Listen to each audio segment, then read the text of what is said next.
This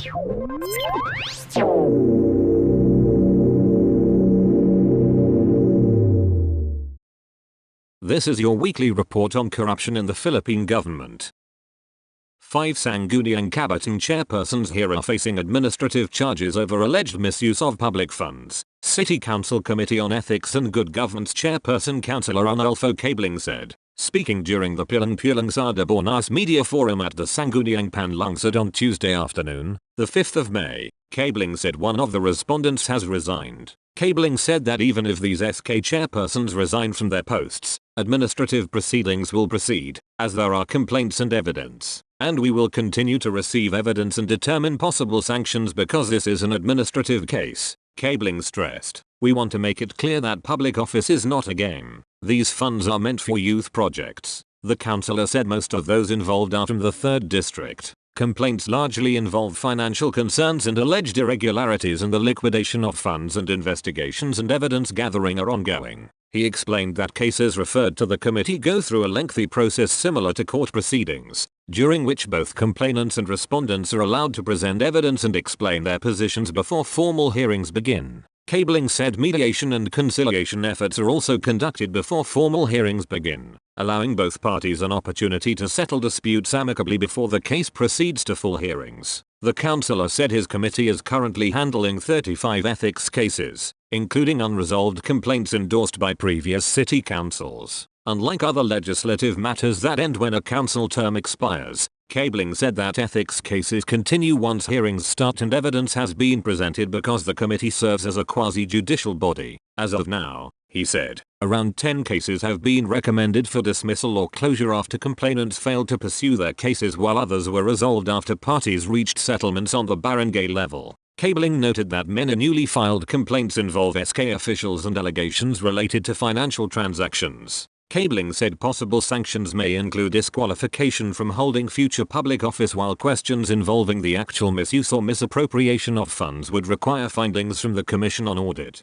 The councillor emphasized that the SK system should help develop future leaders by teaching them accountability and public service, not expose young officials to corruption and poor governance practices at an early age. It is unfortunate because they are still young. We would rather guide and rehabilitate them than punish them, Cabling said, adding that the youth in general must learn proper governance and improve their sense of responsibility. Cabling noted gaps in oversight. The city council currently only confirms SK budgets after they are approved on the barangay level and has no direct authority to monitor spending afterwards. To address this concern, the councillor said the council is proposing a mechanism that would require closer review of SK budgets alongside barangay budget approvals to strengthen checks and balances. Cabling said the committee is drafting clearer rules on jurisdiction, authority, and procedures to improve accountability and ensure more consistent and transparent handling of future complaints involving youth officials. Suspected shabu valued at 1 million pesos was seized in a barangay Tanad. Village watchman and his wife were arrested in a buy-bust operation in this city Tuesday. The Iloilo City Police Office identified the suspects as alias Walter and his wife Ira, who were both classified as high-value individuals. Recovered from the couple by the ICPO Molo police station were 150 grams of shabu. The couple was arrested in 2018 for drug-related and illegal firearm cases but were released in 2019 when they entered a plea bargaining agreement. Despite this, the suspects returned to drug peddling. The Police Regional Office 6 under Police Brigadier General Josefino Ligon and ICPO led by Police Col Wilbert Perilla lauded operating units for their achievement. The suspects are facing charges for violating Republic Act No. 9165 or the Comprehensive Dangerous Drugs Act of 2002.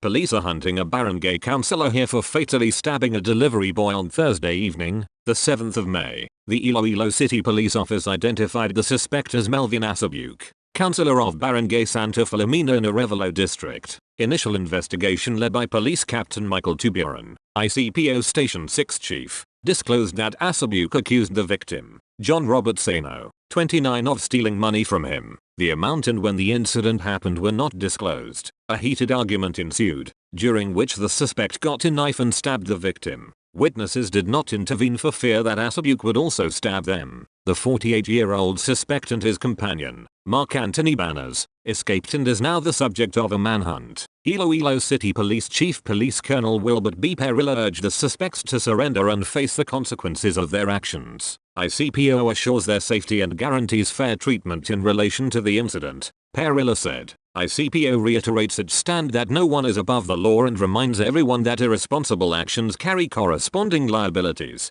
Perilla added. Sano worked for Asabuke's various businesses, including lending. 5 suspects, including a dismissed policeman, were arrested in an anti-robbery operation in Calacan City on Friday, the 8th of May, which nearly erupted into a shootout after one of them allegedly pulled a firearm while trying to escape. The operation was conducted by the Highway Patrol Group's Special Operations Division Task Force Limbus in coordination with the Northern Police District and the Calacan City Police Station along Mabini Street in Barangay 32, Maypajo. Based on a report that the suspects were targeting victims in the area, police said the suspects group was involved in criminal activities such as Rentangay, Gapas Gang, and Cake for Mayor schemes. The suspects, including a man carrying a police identification card, were arrested during the operation. One of the suspects, identified as dismissed police staff Sergeant Jr., allegedly pulled out a firearm while attempting to evade arrest. He was injured after a police officer shot him in the leg to prevent his escape. Police recovered from the suspects firearms, cellular phones, and a black multi-purpose vehicle believed to be the group's getaway vehicle. The suspects will be charged with frustrated robbery and violation of Republic Act 105/91, the Comprehensive Firearms and Ammunition Regulation Act, and other related offenses. Police said the operation is part of intensified efforts against robbery groups and other criminal activities in Metro Manila.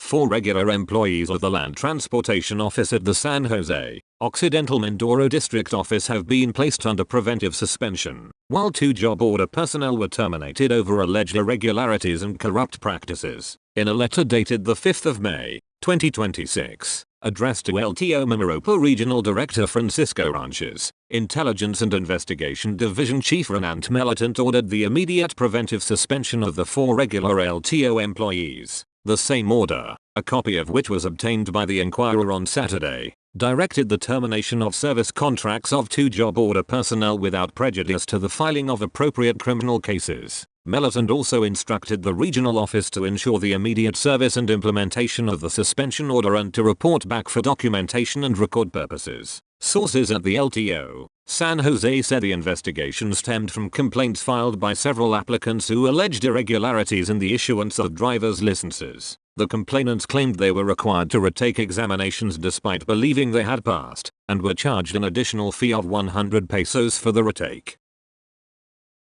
A citizen's complaint has been filed before the Office of the Ombudsman over 2 allegedly anomalous flood control projects in the 4th District of Camarines Sur. Romeo Aguirre Panilla of Marilao, Bulacan lodged the complaint against Camarines Sur 4th District Representative Arnulf Brian Funtabella, Department of Public Works and Highways 4th District Engineers Gemma Timbang and Nestor Garimbeo, and contractors Alfonso Rivero and Abner Ferrer. The respondents are facing allegations of malversation of public funds, gross neglect of duty, grave misconduct, conduct prejudicial to the best interest of the service, and violations of Republic Act No. 3019 or the Anti-Graft and Corrupt Practices Act, and Republic Act No. 9184 or the Government Procurement Reform Act. The complaint stemmed from 2 allegedly anomalous flood control projects with a total amount of 84.19 million pesos. The first project involved a flood mitigation structure and drainage system along the Sagnay River in a San Isidro Nato, Sagnay Town,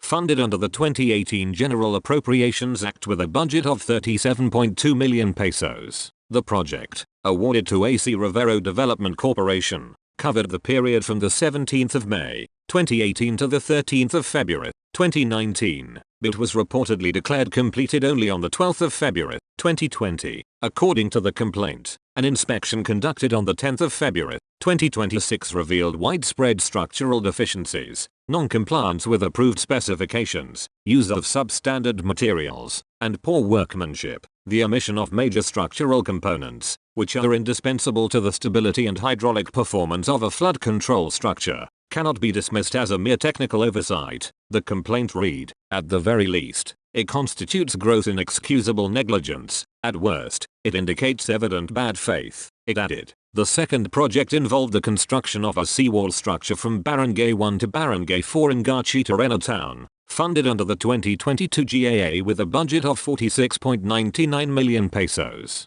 The project was awarded to Partido Construction and Supply and was reportedly declared 100% complete on the 5th of June, 2023. However, an inspection conducted on the 9th of December, 2025 allegedly found deficiencies in design, materials, and workmanship. The required steel sheet piles and precast concrete piles were not observed during inspection, and the specified pavement thickness was not complied with, the complaint stated. The complaint further alleged that the release of full payment for a structurally deficient and partially collapsed flood control project pointed to possible irregularities in the determination of probable cause. It added that certifying the project as 100% complete despite alleged structural deficiencies reflected gross and flagrant indifference to engineering standards and government rules. Pinilla also sought the preventive suspension of the respondents while the investigation is ongoing. He likewise requested a lifestyle check on the public officials involved, including scrutiny of their statements of assets, liabilities and net worth, bank records, and other financial documents.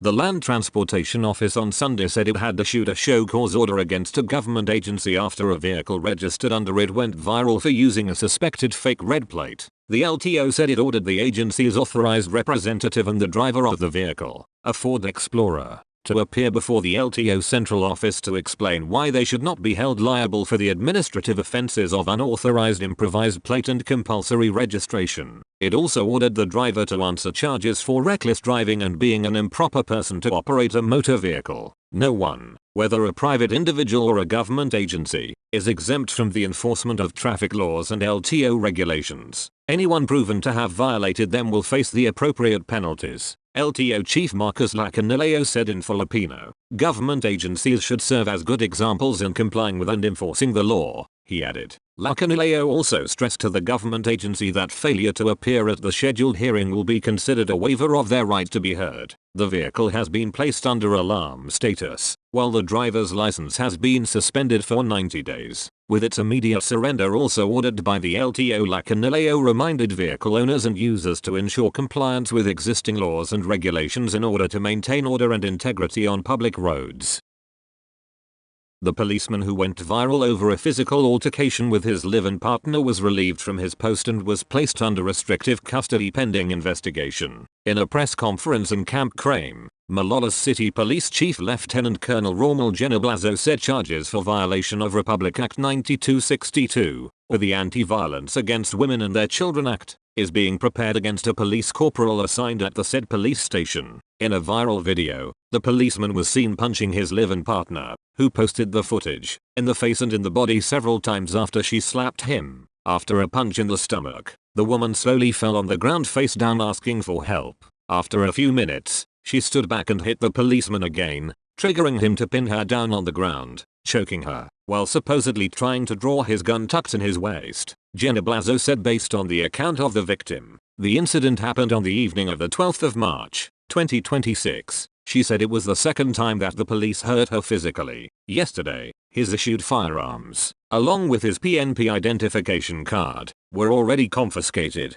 and he is now under the administrative holdings section of the Bulacan Police Provincial Office. When I spoke to our police officer, he said he was also shocked by what happened, said Genoblazo. Based on our investigation, this stemmed from a misunderstanding between them after the police officer turned off his location, which angered the woman, he added. Genoblazo said the victim is currently staying in the police station for her protection after the video went viral. Genoblazo said the administrative complaint against the cop may result in his dismissal from the service.